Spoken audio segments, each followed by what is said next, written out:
que eu uso para pôr os instrumentos. Desparafusando o parafuso, eu aumento.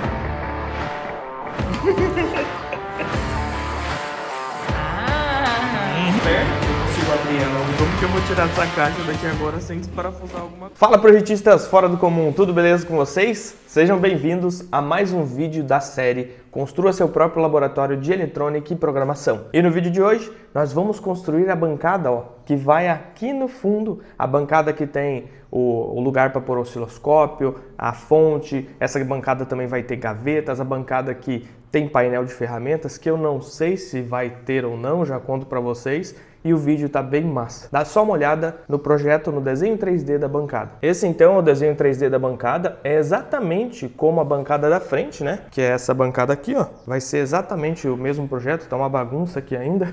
A diferença é que aqui vai ter uns metalões soldados para poder parafusar o MDF do fundo. Nesse MDF do fundo vai ficar possivelmente o painel de ferramentas ou não, porque eu quero guardar as ferramentas na bancada para deixar um pouco mais organizado, menos poluído, né, o cenário, se bem que eu gosto de um painel de ferramentas e é prático, né, mas tem suas desvantagens também. E aqui, ó, eu vou colocar uma prateleirinha para pôr os instrumentos, né, instrumentação eletrônica, osciloscópio, gerador de frequência, microscópio e por aí vai. Se vocês repararem no meu estúdio antigo, existe essa prateleirinha que eu uso para pôr os instrumentos, inclusive ela tem até luz embaixo, né, que serve para clarear melhor a bancada. Porém, ela é muito alta e quando eu estava mexendo aqui, os fios da fonte mal alcançavam e quando eu estava trabalhando com algum experimento, eu não conseguia ver direito o valor nos instrumentos, eu tinha que erguer muito a cabeça, então vou pôr bem mais baixo essa prateleira. Essa vai ser uma das alterações. Outra diferença dessa bancada de trás aqui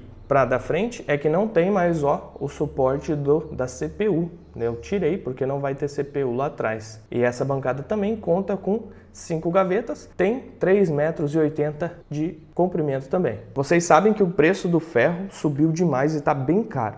Então o que eu iria fazer para economizar? Eu ia prender essa bancada do fundo na parede, utilizando essas mãos francesas aqui, ó. Olha lá, as mãos francesas de 50 centímetros. Porém, o que acontece? Primeiro, eu vou ter que furar a parede. Não quero furar a parede. Segundo, se eu precisar mudar o layout do laboratório, eu vou ter que desmontar tudo e fazer mais furos na parede e tampar esses. E terceiro, fazendo com mão francesa, eu teria que colocar muita para suportar o MDF de 15 milímetros de espessura sem, com o tempo, dar aquela cedida, né, daquela entortada, ainda mais com as gavetas. E eu ia ter que fazer toda a estrutura das gavetas em MDF, né, o suporte dela.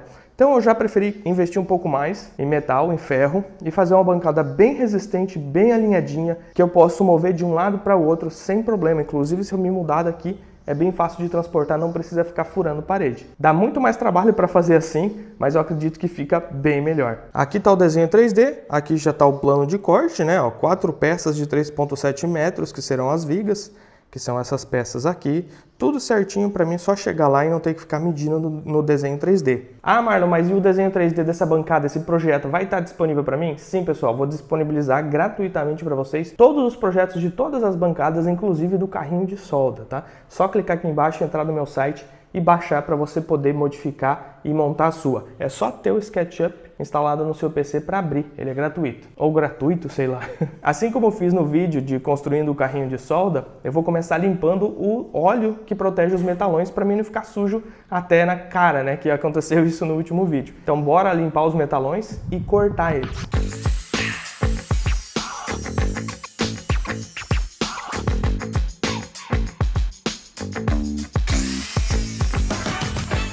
Sempre meça 2 vezes e corte uma. Vale muito a pena. Eu quase perdi uma peça inteira por causa disso, porque já tinha outro risco de lápis no metalão, não sei como. Pessoal, uma dica bem legal para vocês. Por exemplo, eu cortei essa peça, fiz o molde ali, né, e cortei essa outra. Para saber se está certinho, eu estou conferindo cada uma, né? Vai que dá algum problema, porque essa mesa meio bamba pode interferir na medida ali. Então o que eu faço? Eu boto a primeira que eu cortei aqui e comparo. Filé. Aí você pega a primeira que você cortou e mantém ela e coloca a segunda para o lado. Já foi cortado. Ou seja, você sempre mantém como referência a primeira que você cortou. Porque se você corta a primeira, corta a segunda, compara, guarda a primeira e vai comparando as outras com a segunda e assim sucessivamente, você vai fazer o quê? Somar os erros. No final, pode acontecer de você estar com uma diferença da última peça para a primeira bem grande. Então sempre a primeira que você cortou certo como referência, tá? Nunca ficar mudando a referência. Quer ver um outro exemplo? Imagina que você imprimiu uma foto na impressora, certo? Você foi lá e imprimiu a foto na impressora. Aí você pega essa foto e tira uma cópia. Gerou uma cópia. Aí você vai lá e escaneia essa cópia e tira uma cópia da cópia. E repete o processo, vai tirando uma cópia da cópia. Vai chegar uma hora que o papel vai sair em branco, porque cada cópia vai ter uma imperfeição que vai sendo somada nas próximas. Então sempre use a primeira como referência. Dá só uma olhada na máquina adaptada, como que tá. Isso daqui foi todo o pó que foi feito nesses todos os cortes aqui, ó. Olha a quantidade de cortes. E só fez isso de pó, tá? Eu não limpei. No máximo eu passei a mão aqui, ó, mas não tinha quase nada. Então, ó, a máquina tá inteirinha ainda. Como a gente limpou os metalões, só sujou um pouquinho, depois eu limpo. E nós cortamos todo o carrinho para a máquina de solda ali e todos esses metalões aqui, somente com um disco desse aqui para aço inox, né? E se você der uma olhadinha lá, ó, ainda vai cortar mais um pouco, ó. Tá? Não muito mais, mas vai cortar mais um pouco. Porque ele começa a parar de cortar o canto ali, né? Aí corta pela metade. E novamente sobre a RPM do disco, ó, máximo 6.650. E olha só na máquina, 4.800 rotações por minuto. Ou seja, o disco suporta uma rotação bem superior à máquina, não tem problema nenhum. E tá cortando rápido, sem muita faísca, não tô me queimando, né? Porque antes mesmo com luva voavam umas gotinhas, umas bolinhas incandescentes que, nossa, queimava tudo, né? E não estraga a máquina, tá? Só aqui que eu protegi e eu acredito que mesmo sem essa proteção eu não iria estragar tanto, mas é bom ter. Uma dica, sempre remova a rebarba antes de pôr na máquina, tá? Porque às vezes tem uma rebarbinha pequena, essa tá grande, né? Mas às vezes tem uma rebarbinha pequena, você bota assim para cortar, não percebe, aperta aqui, acha que tá no nível, só que a peça tá torta, aí o seu corte sai torto. Então sempre toma cuidado com as rebarbas. Só precisa tirar em dois cantos, né? Parte de baixo e lateral, que é onde vai encostar na máquina, parte de baixo e lateral. Top, tô muito contente com essa adaptação e saiu barato. E o corte é super preciso, né? Porque, que nem eu já comentei, não tem policorte que tem um ajuste de ângulo tão preciso assim. É mais rústico o negócio. Agora eu vou dar uma limpada aqui e bora começar a soldar e unir as peças para ver nossa bancada tomando forma. Na verdade, antes tem que esmerilhar, né? Tirar as rebarbas ali com a esmerilhadeira. E olha só que interessante. Comprei 6 barras de 6 metros de metalão 50 por 30, parede 1.2. A primeira bancada eu montei com parede 2 milímetros. Essa eu peguei com 1.2 para economizar um pouco e vai ficar firme também. Sobrou isso daqui, ó. Certinho como calculado. De 6 barras sobrou mais ou menos 2 metros. Porque eu calculei que ia utilizar 34 metros. Se a gente fizer 6 barras vezes 6 metros, dá 36, né? Usamos 34, sobrou 2 metros aproximadamente. Sempre comece cortando pelas peças maiores para diminuir a chance de você ter que emendar metalão, tá bom? Aqui eu não precisei emendar nada seguindo esse padrão aqui.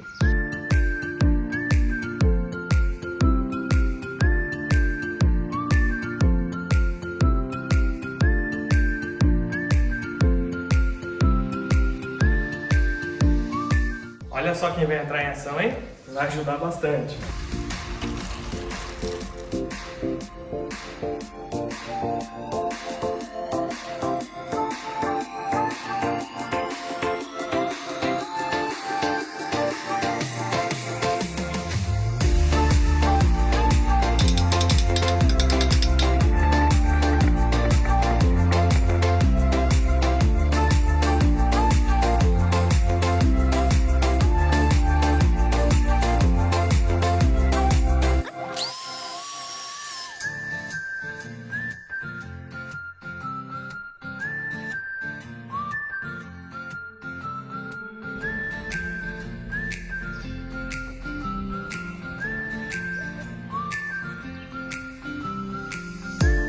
Pessoal, terminei essas duas partes aqui. Eu adotei várias melhorias que facilitaram muito o meu trabalho. Eu já cheguei mais ou menos em 40% da bancada pronta e não tô cansado, não tô sujo por ter limpado o metalão e por ter montado essa parte naquela bancada ali de trás, né, que eu montei. Antes eu não tinha bancada, eu tinha feito tudo no chão. Então, facilitou pra caramba. Outra coisa que facilitou muito o meu trabalho foi já ter regulado a máquina de solda de um jeito que fique bom, ela faça um ponto e eu não tenha que refazer a solda, esmerilhar para tirar o excesso. Inclusive, utilizando o spray anti-respingo com silicone é muito melhor do que aquele ecológico que eu estava utilizando, que é só um líquido. Aquele lá praticamente não funcionava, ajudava, mas não funcionava tão bem quanto esse. Olha só como que tá a solda aqui. Basicamente eu só soldo, passo escova de aço e pronto, né? Ficou, a máquina tá reguladinha, deixa eu mostrar a regulagem para vocês. Estou utilizando o arame 0,8 milímetros, revestido, né, sem gás, apesar dessa máquina aceitar gás. Velocidade do arame 6 e corrente um pouco mais do que 90 amperes. Na verdade, como nós estamos na MIG, né, é tensão, ó. É um pouco mais de 21 volts, 21 volts mais ou menos.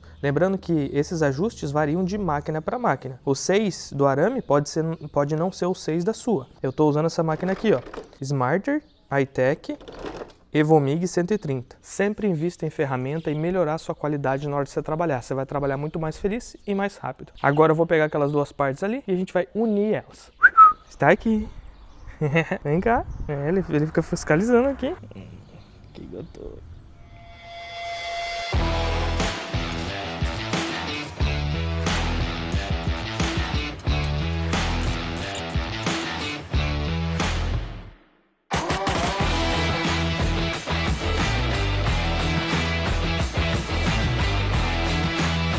Galera, deixa eu dar uma dica para vocês, que eu sofri muito na primeira bancada. Eu tô soldando agora os ferros que vão sustentar as gavetas, e eles têm que ser paralelos. Se um tiver um pouquinho torto, a gaveta vai entrar pesando, né? Ela vai ficar livre e depois vai pesar, vai ficar ruim. Então, como que eu fiz da outra vez para garantir que os ferros fiquem paralelos? Eu utilizei a trena, só que na trena não dá tanta precisão. Ficou bom, mas podia ser melhor. Então o que eu tô fazendo agora? Eu peguei esse pedaço de MDF, tá? E coloquei aqui na ponta um parafuso. Desparafusando o parafuso eu aumento o tamanho. Então aqui vira como se fosse uma referência regulável. Parafuso o tamanho, fica maior. Parafuso fica menor. Aí eu uso a referência aqui, ó, para soldar esses dois metalões. Dá só uma olhada. Então eu encosto aqui, coloco aqui, ó. Encosto o metalão pra cá, pra cima e solto. Aqui também, ó. Perfeito, ó. Então não tem como ficar melhor que isso, ó. Tá simplesmente perfeita a medida. Então essa gaveta vai ser bem molinha de puxar. É só acertar o corte do MDF e pronto. Sempre meça por referência, é melhor do que às vezes com a trena ali. Se o que você estiver medindo não exigir muita precisão, vai só riscando ali com a trena, mas usa uma referência sempre. Ah, e outra coisa, como tem várias gavetas e um dos metalões serve tanto como apoio para uma gaveta quanto para outra, é importante que todos fiquem paralelos, para não dar erro. Então o que eu faço? Eu começo de um lado da bancada e vou até o final, né? Coloco o primeiro metalão, meço. Coloco o segundo, meço. Não vou das pontas para o meio, tá? Senão pode ficar torto, porque a bancada tem um pouquinho de diferença. Eu bati o esquadro, olha só, e a bancada tá filé, mas mesmo assim pode ter alguma diferença. Olha só, a bancada tá top. Bora terminar de soldar, que só falta essa parte agora. Bem mais rápido que da primeira vez, né? Que a gente vai aprendendo, vai pegando as manhas e bem mais limpo. Dilacera!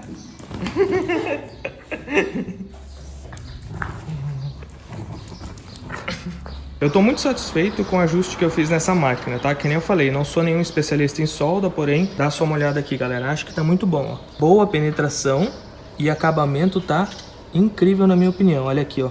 Nem chega a saltar pra fora. Então quer dizer que penetrou bem lá. E aqui só foi passado escova de aço, tá? O anti-respingo que eu usei ali tá de parabéns. Deixa eu mostrar pra vocês. Ó, esse é o anti-respingo que eu usei. O mais barato que tinha lá.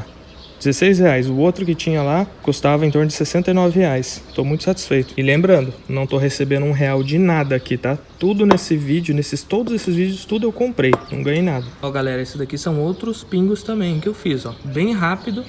Não me preocupei com dar acabamento. Bom dia, projetistas fora do comum, tudo beleza com vocês? Depois de 24 horas a tinta tá completamente seca, tá? Eu não mostrei o processo de pintura porque eu já tinha mostrado em outros vídeos, mas para quem ainda não viu, eu tô utilizando essa tinta aqui, ó, que é uma tinta automotiva, preto fosco, tá? Uma tinta muito boa, inclusive eu pintei a outra bancada com ela, aqui embaixo, na parte do apoio para os pés. A gente raspa o pé já chutou isso daqui e a tinta não solta, tá? Só que ela tem que secar bem, né? Aqui diz o seguinte, ó, livre de pó, 30 minutos, para você manusear, 6 horas, para você poder pegar nela, e 24 horas seca total em 25 graus. Mas depois de uma horinha que você pintou, você já sente que ela tá seca praticamente, né? Só não dá para erguer, fazer peso ou pressionar, que vai ficar a marca do dedo, mas eu gostei muito dessa tinta. Se tivesse a versão spray dela, talvez facilitaria, mas eu não achei nenhuma tinta spray automotiva, né? Talvez tenha no mercado. Agora, a primeira coisa que eu vou fazer é colocar os trilhos das gavetas, aproveitar que não tem tampo para ficar mais fácil, né? Eu não preciso ir lá embaixo parafusar. Vou cortar os MDFs, fazer o fundo, o tampo e as gavetas. Bora lá. Aconteceu um acidente aqui na minha prateleira.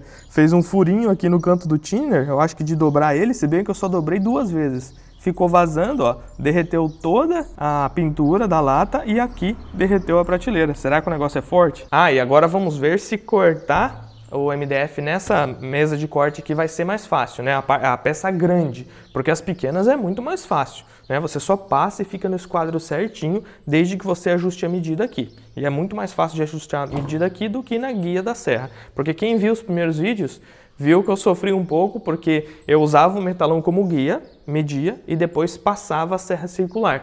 Vamos ver como vai ser com a chapa grande.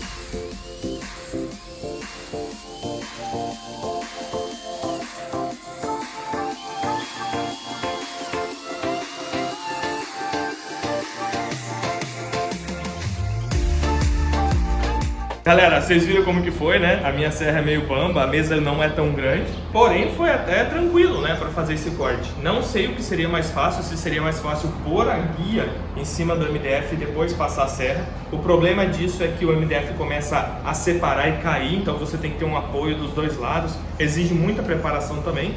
Fazendo assim, parece um pouco mais engolçado, mas eu acho que foi até mais fácil, né, amor? O que você acha? Foi bem mais fácil. Bem, eu acho que não foi, mas... Não, o MDF soprando pó em cima de você. Ah, é verdade, que tinha muito pó, né, antes. É que na boca da máquina de saída do pó vinha bem no meu braço, e a gente não tinha 2 mesas de apoio, então ficava meio torto. Bom, vamos ver se deu boa, se não mexeu a medida, ó. 60, 60... 60, ó, deu boa. E o corte ficou bonito até, não lascou. Não lascou essa capa de plástico, só um pouquinho aqui, né? Mas ele também já veio um pouco lascado. Muito bom. Vou continuar os cortes agora, que depois que ficar menor vai ficar mais fácil.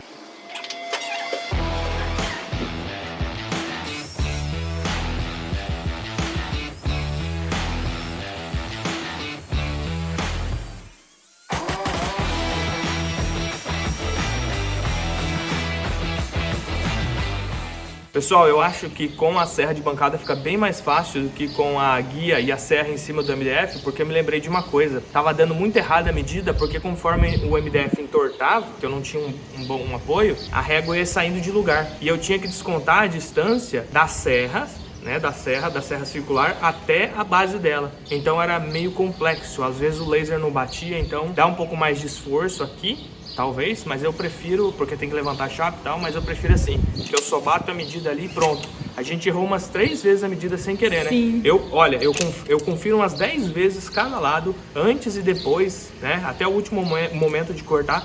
Porém, como o MDF cedia, quando você ia cortando, né? Uma parte ia caindo e a outra ia ficando, mesmo apoiada, a régua, o metalão que eu usei como régua saía de lugar, dava uma mexida. E ali ficou perfeito as medidas na chapa. Então eu prefiro assim.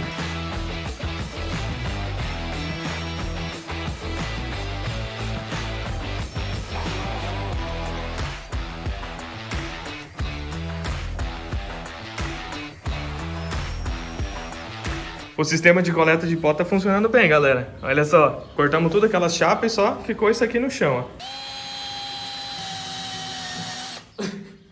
Será que tá tremendo o negócio? Um buracão. Galera, eu sempre ponho um L um pouco mais para trás do que a face aqui, porque na hora que eu der o aperto, o parafuso vai apertar o MDF, eu vou ter espaço para apertar. Se eu boto o rente, ele não vai conseguir comprimir, manter comprimido o MDF contra a parede. Isso que eu quero dizer, ó, eu coloco sempre um pouco mais para trás da face, porque na hora que eu apertar o parafuso, vai ter espaço para manter apertado o MDF contra o metalão.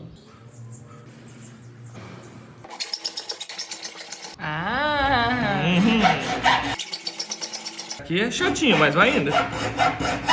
Agora o bicho começa a pegar, hein? Deixa assim, ó, estiloso. Agora que a gente separa, deixar assim, né? Abrir um buraco no metalão. É aqui que a gente separa os homens dos moleque.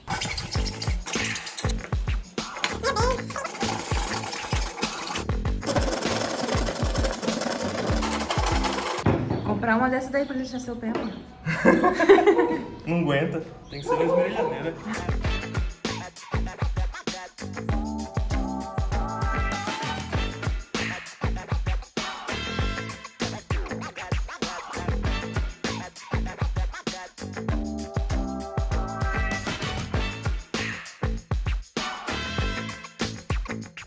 Pessoal, uma dica pra vocês, ó. É muito difícil, devido à proximidade com o fundo, colocar esse L e já parafusar. O parafuso fica caindo da parafusadeira, entre outros. O próprio L também entorta, né? Então eu colo ele com uma gotinha de Super Bond antes e depois coloco os parafusos. Aqui ele tá colado, né? Numa face, ele só tá colado nessa face. Quando eu coloco o parafuso, eu coloco o parafuso um pouquinho pra cá. Pra, na hora que o parafuso apertar, ele descolar o L e trazer ele um pouco pra cá. Pra na hora de dar o aperto, pressionar uma face contra a outra. Ele não pode ficar facetado assim não, entendeu? Então na hora que eu coloco o parafuso um pouco mais pra cá, que daí quando ele terminar de entrar, ele traz o L pra cá, ficando afastado dessa face, para poder juntar as duas. Aqui eu fixei a frente da gaveta em 3 pontos, aqui, no meio e aqui. Ou seja, tem bastante força, bastante pressão, dá só uma olhada nessa, ó. Não fica nem um pouco de folga, fica bem firme mesmo. Que esses L's são bem duros, né? Não são aqueles moles. E olha só, a gaveta. Entra e sai bem molinho, do jeito que eu queria. Por isso que eu caprichei na precisão do fundo, né? Porque se ele fica muito largo, trava. Se ele fica muito curto, trava também. Os rolamentos aqui dos trilhos.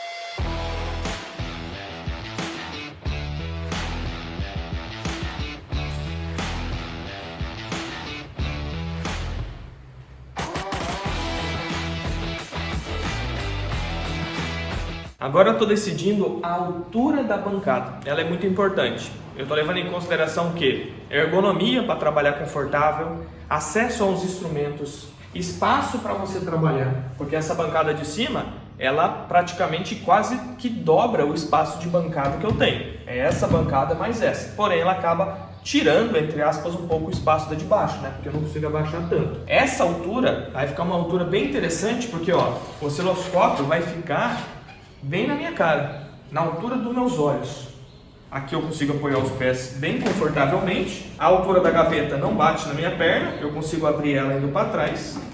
Consigo mexer no osciloscópio, olhar ele. Então essa altura é muito confortável. Se eu quiser, por exemplo, dar uma olhada no circuito eletrônico, eu consigo abaixar, ó, e analisar sem bater minha cabeça, tá? Assim tá super confortável para mim. E a luz que vai ficar embaixo da bancada, ela vai ter ângulo, se eu colocar no meio, para chegar até aqui mais ou menos. Então aqui ainda vai ficar bem claro, mesmo a bancada sendo baixa assim. Então aqui vai ficar claro, vai ficar bem confortável. E para filmar também, porque eu tenho que levar em consideração isso no meu laboratório, né? Talvez no seu você não precise, mas deu certo. Para filmar, dá só uma olhada ali na tela da câmera. Olha lá, para filmar, percebam que o osciloscópio fica na altura do meu ombro, como antes. Então eu filmo assim, falando assim e tal. Então vai ficar bem legal. Deixa eu passar para vocês qual que é a altura dessa prateleira, porque ela não está no desenho 3D, né? Talvez eu ponha. Está em torno de, até o topo, né? Vamos pegar até o topo. 33 centímetros.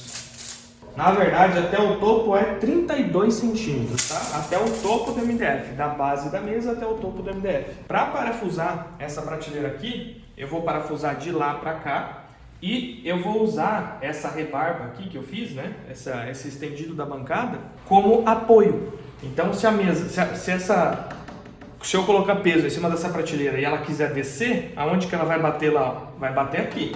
Então, quando eu fizer a força, ela bate ali e evita dela pender. E uma outra função que esse beiral tem é de evitar que a luz que está embaixo da bancada atinja diretamente os olhos ou a câmera que está filmando. Eu não sei se só com os parafusos ali atrás e esse pedacinho aqui vai dar sustentação suficiente para a bancada, porque o osciloscópio é mais ou menos pesado. Essa fonte aqui, ó, que eu utilizo da FR é pesadinha, né? É um peso normal para uma fonte, na verdade até leve, né, para a fonte. Então todo esse peso vai fazer força. E eu não quero mais utilizar aquelas mãos francesas grandes para não aparecer. Eu quero que pareça que ela está flutuando. Então se eu parafusar e perceber que está começando a ceder, dando uma envergada, eu vou fazer o seguinte, eu vou pegar um pedaço de ferro, soldar ele aqui embaixo, fazer uma mão francesa bem reforçada com metal bem grosso, né, e bem baixinha, para não ver. Aí eu parafuso. Mas eu acredito que vai ficar firme sim, porque eu vou colocar um monte de parafuso de lá para cá.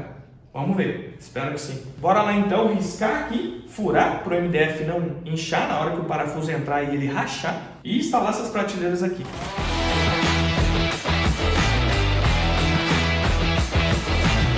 Aí pessoal, ficou bem firme, tá? Só com os parafusos, eu coloquei um parafuso a cada 15 centímetros, dá só uma olhada aqui, ó. Um parafuso a cada 15 centímetros e eu tô surpreso com a força que isso aqui ficou, ó. Ficou bem forte, ó. E só tem um problema, né? Como que eu vou tirar essa caixa daqui agora sem desparafusar alguma coisa, ó? Lascou. Eu vou ter que tirar uma, né? Eu acho que eu vou tirar essa borda aqui. Ou desparafusar lá atrás, né? Mas aqui é só 3 parafusos.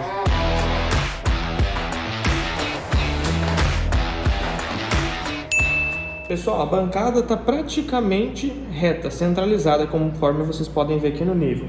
Porém, eu vou deixar ela um pouquinho inclinada para cima, ou exatamente no nível, porque quando pôr peso ela vai ceder um pouco, né? Cede pouco, ela ficou bem forte, ó, mas cede um pouco. Então eu vou vir aqui, erguer a bancada e colocar um pedacinho de fita de MDF aqui, ó, aqui dentro.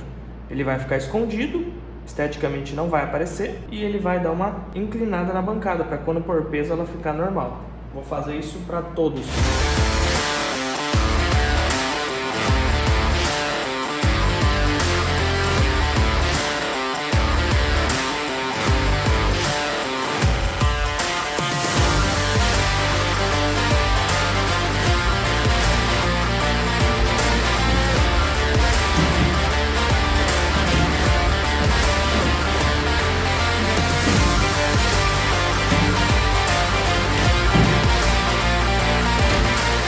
E finalmente, depois de muito planejar, projetar, soldar, lixar, pintar, a bancada ficou pronta. Galera, dá um trabalhão projetar, desenhar, fazer o desenho 3D, né? Escolher as distâncias da bancada para você pôr o pé, ficar confortável, não bater a perna na gaveta, a altura dessa bancada do meio. Dá muito trabalho, porém compensa quando você faz um negócio certo, com calma, caprichado, de forma honesta.